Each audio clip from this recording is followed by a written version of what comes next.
ओम नमः शिवाय। श्रावण मातम 22वां अध्याय।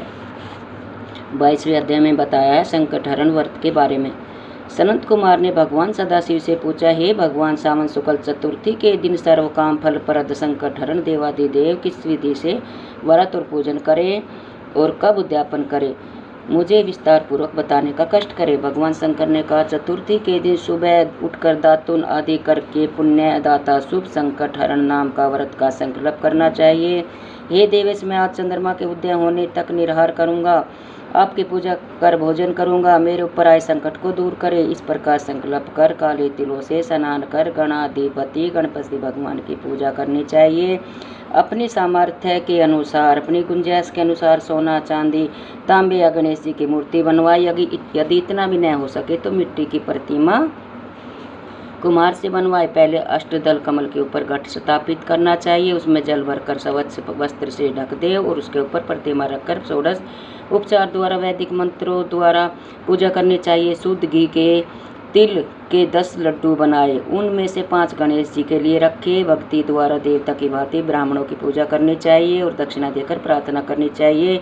आपके निमित्त इन 5 लड्डुओं को फलों तथा दक्षिणा सहित मैं दे रहा हूँ, आप इन्हें ग्रहण करें, आपत्ति से मेरा उद्धार करें। जो कुछ मैंने द्रव्यहीन कम या अधिक दिया है, हे विपर रूप गणेश्वर, वह सब परिपूर्ण हो। इसके बाद ब्राह्मणों को स्वादिष्ट भोजन कराना चाहिए और चंद्रमा को अर्घ्य देना चाहिए। इस प्रकार विधि पूर्वक व्रत करने वाले पर गणेश जी प्रसन्न होते हैं और मनवांछित फल प्रदान करते हैं। इस व्रत के करने से विद्यार्थी को विद्या, धनवान को धन और पुत्र की अभिलाषा करने वाले को पुत्र प्राप्त होता है। रोगी का रोग दूर हो जाता है, रोग से छुटकारा मिल जाता है। अब मैं तुम्हें पूजा तथा जप मंत्र बतलाता हूँ। पहले ओमकार, फिर नमः, फिर हे रंभ के बाद लंबोद्रम शब्द, उसके बाद संकट निवारण शब्द को चतुर्थ्यांत बनाकर अंत में स्वाहा शब्द कहना चाहिए।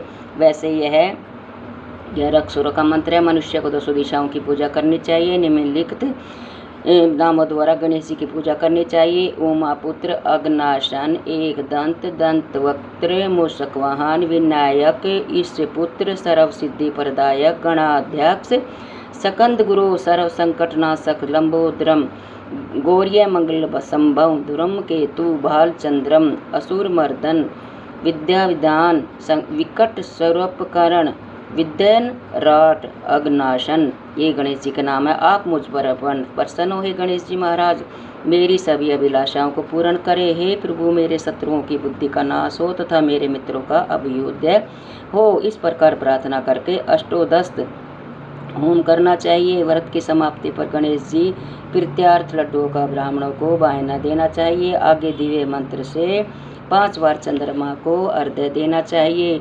शिरोधारण वसभूतम, अग्नि गोत्र समुद्र भूतम, सारणी रोहिणी सहित मेरे दिए हुए इस अर्घ्य को स्वीकार करे। तत्पश्चात ब्राह्मणों को स्वादिष्ट भोजन कराना चाहिए, फिर स्वयं भोजन करना चाहिए। 4 मास तक यह व्रत करने के बाद 5वें मास में उद्यापन करना चाहिए। साधक को पहले व्रत कुंड की शक्ति अनुसार मूर्ति बनानी चाहिए। प्रथम विधि से पूजा करके सुगंधित चंदन तथा नाना प्रकार के फूलों द्वारा पूजा करनी चाहिए। सूप और पयास दक्षिणा सहित गणेश जी की प्रतिमा कपड़े से लपेटकर ब्राह्मणों को देनी चाहिए। व्रत समाप्ति के लिए 5 से तिल देना चाहिए और क्षमा प्रार्थना करनी चाहिए। इस प्रकार उद्यापन करने मात्र से ही अश्वमेघ फल की प्राप्ति होती है। सनत कुमार, मेरे कहने से पूर्व पार्वती ने इस व्रत को 4 मास तक संकल्प की प्राप्ति के लिए किया था। 5वें मास में उन्होंने पुत्र कार्तिकेय को प्राप्त किया था। महर्षि अगस्त्य ने समुद्र पान के समय से किया था। 3 मास पश्चात उन्हें विघ्नेश के प्रसाद स्वरूप सिद्धि प्राप्त हो गई थी।